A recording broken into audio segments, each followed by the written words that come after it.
Pohon bambu adalah sarang hantu? Emang benar? Usut punya usut, ternyata itu semua hanyalah mitos loh. Faktanya, bambu justru memiliki banyak manfaat untuk kehidupan dan konversasi. Di antaranya yang pertama, sebagai bahan baku peralatan rumah tangga dengan harga yang terjangkau, serta bisa dibuat untuk kerajinan yang mendukung sustainability. Yang kedua, limbah dari olahan bambu bisa menjadi biomasa energi terbarukan. Yang ketiga, memiliki manfaat yang banyak di bidang komersial air dan sungai.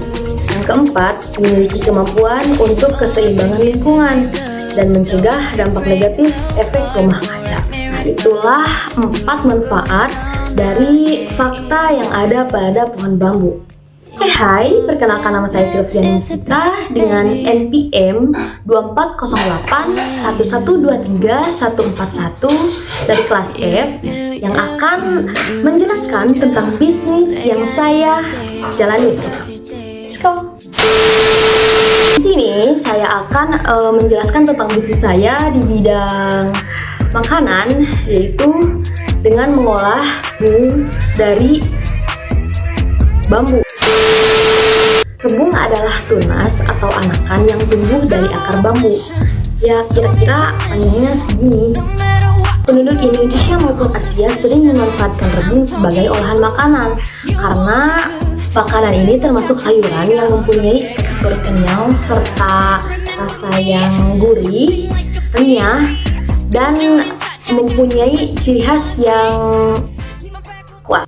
Di Kabupaten Rejang Lebong, Provinsi Bengkulu, bambu muda diolah menjadi lamea, yaitu sejenis makanan yang berasal dari tumbuhan tanah. Rebung bambu juga digunakan sebagai isu lumpia bagi makanan khas Semarang.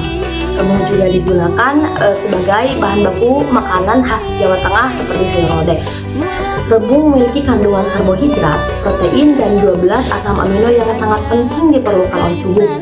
Konsumsi rebung secara teratur diyakini oleh dokter dapat meningkatkan proses penyembuhan pada tubuh dan merupakan salah satu tindakan preventif untuk menghambat berbagai jenis penyakit termasuk kanker.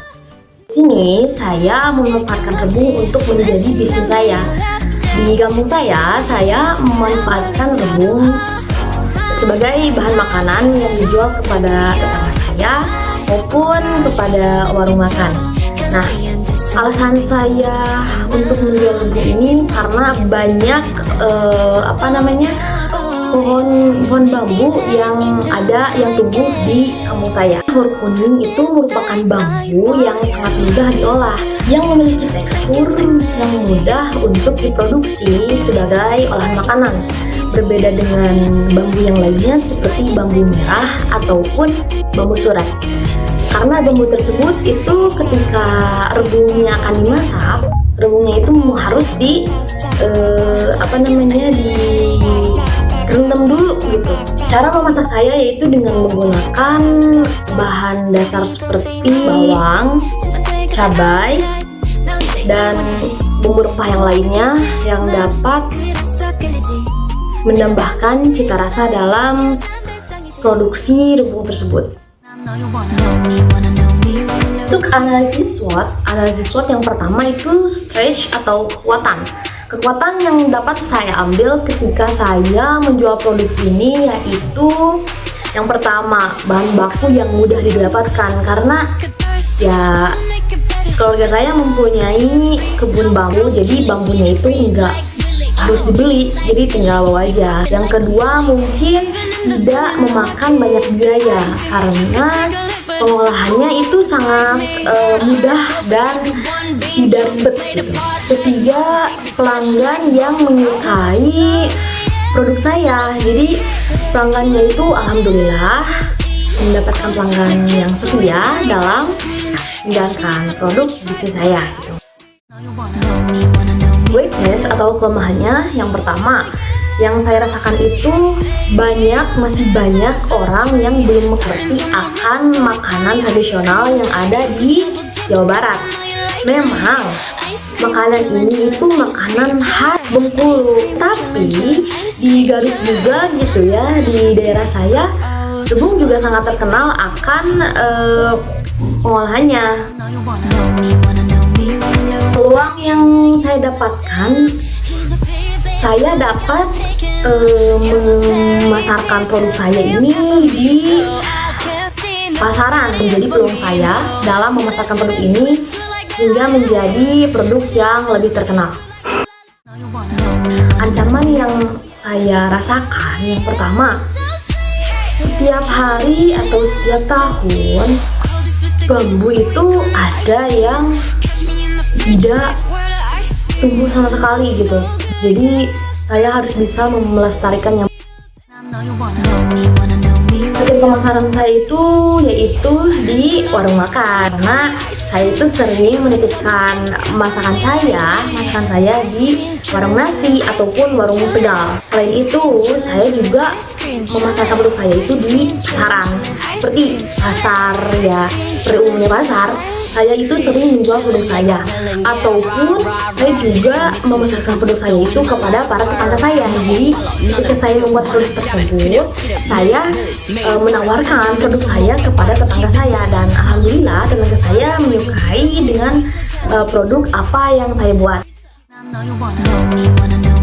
Untuk bahan baku yang saya gunakan, yang pertama tentu saja bahan baku rebung dari rebung ya hawit kuning gitu, dengan bumbu yang sudah didapatkan seperti bawang merah, bawang putih, lada, lengkuas ataupun bumbu kacang gitu ya, yang dapat memperkuat rasanya gitu. Jadi rasa rempah-rempah yang ada pada produk tersebut, pada olahan tersebut itu sangat kuat. Untuk proses produksinya, yang pertama, ketika rebung itu ditebang atau diambil dari pohonnya, rebung itu dipisahkan dari kulit luarnya.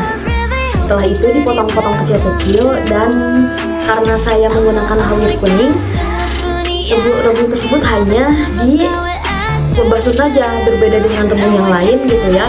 Kalau rebung yang lain itu mesti didiemin 1 malam atau 2 malam agar mendapatkan tekstur yang lembut gitu. Nah, setelah itu saya memasak rebung ini dengan ya beberapa bumbu tersebut gitu, bumbu yang tadi sudah dibakar, yang gitu ya, nggak pakai blender karena agar lebih mendapatkan rasa yang khas gitu. Untuk mengelola sumber daya manusia di dalam produk saya, yang pertama, saya melakukan rekrutmen atau pengadaan karyawan, tetapi saya melakukannya itu hanya kepada anggota keluarga saya, seperti kakak saya, ibu saya, bibi saya gitu. Pelatihan dan pengembangan yang saya lakukan sekedar bagaimana cara menebang bambu rebung tersebut gitu. Yang kedua, mungkin cara teknik memasak agar mendapatkan rasa khas gitu. Untuk kesejahteraan karyawan, saya memberikan insentif bagi mereka yang melakukan pekerjaan mereka dengan baik. Kepemimpinan manajemen yang saya lakukan, mungkin yang pertama, saya melakukan evaluasi bagi kinerja karyawan gitu. Saya juga memberikan penghargaan bagi mereka dalam melaksanakan kerja mereka gitu, agar lebih semangat.